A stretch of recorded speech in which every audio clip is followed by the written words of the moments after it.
Good evening and welcome to World in Focus. Tonight we are unpacking the global headlines shaping our world. From power plays in Asia to royal drama in Britain and a major political shake-up in Thailand. But our deep dive tonight looks at one of the most controversial policy moves in recent American history. President Trump's decision to drastically cut refugee admissions and the surprising focus on one particular group, white South Africans. So let's look at the top headlines of the day. The United States is reaffirming its stance in the Indo-Pacific. At a key Asian Defense Summit in Malaysia, US Defense Secretary Pete Hegseth held back-to-back meetings with his Chinese and Indian counterparts, marking a new phase in Washington's push to strengthen regional security ties. 1, 2, 3. Yes, everyone got it. Thank you very much. We now invite both delegations to Hegseth said he told China's Defense Minister Dong Jun that the US would stoutly defend its interests and maintain the balance of power across the Indo-Pacific. His remarks come amid rising tensions in the South China Sea and growing US concern over Chinese military activity around Taiwan, flashpoints that continue to test the region's stability.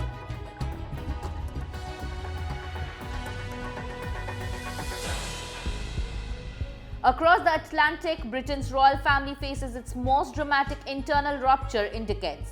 King Charles has begun the formal process to strip his brother Prince Andrew of his royal titles and evict him from the Windsor estate.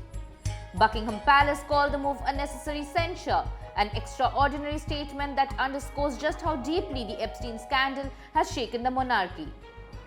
For King Charles, this is about safeguarding the institution's reputation, but critics say the decision may have come too late to undo the lasting damage to the royal family's image.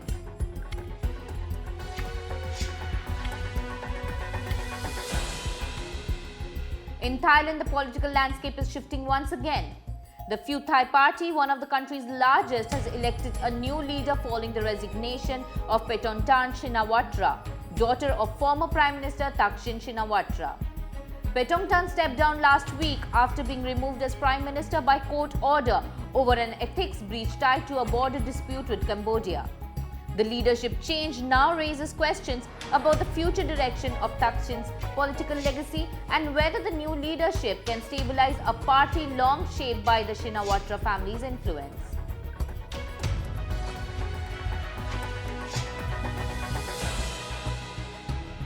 And now to a World in Focus deep dive, a policy shift that's sending shockwaves across the global humanitarian community. President Donald Trump has announced the lowest refugee admissions cap in American history, just 7,500 people for the upcoming fiscal year.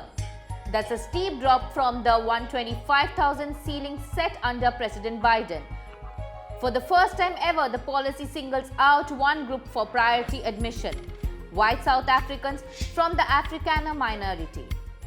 The White House says the move is about protecting those facing discrimination in their homelands, but critics say it's a clear political signal, not a humanitarian one. So what's behind this decision and why does it matter? The admission points to alleged violence against white farmers and land reform policies in South Africa as justification for the shift. But South Africa's government has firmly rejected those claims, calling them exaggerated and detached from reality. Official data shows that farm attacks make up only a small fraction of the country's violent crime, which affects all communities. The dispute escalated earlier this year when Trump reportedly confronted Cyril Ramaphosa in the Oval Office with misleading footage said to depict murdered farmers. The confrontation led to the expulsion of South Africa's ambassador to Washington, deepening diplomatic rifts between the two nations. Human rights groups have condemned the decision as a political manipulation of humanitarian program. Legal experts also warn the White House may have bypassed federal law requiring consultation with Congress before setting refugee caps.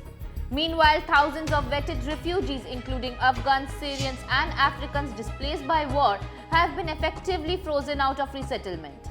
Beyond the numbers, this marks a profound shift in how America defines refugee protection. Oversight has been moved from the State Department to Health and Human Services, reframing resettlement as a domestic issue rather than a foreign policy responsibility. Critics say it's part of a deliberate move toward a politically selected refugee system, one that prioritizes ideology over need, challenging the very values that once anchored America's global humanitarian leadership. So that's all in World in Focus for today. Follow the Finance 360 for more.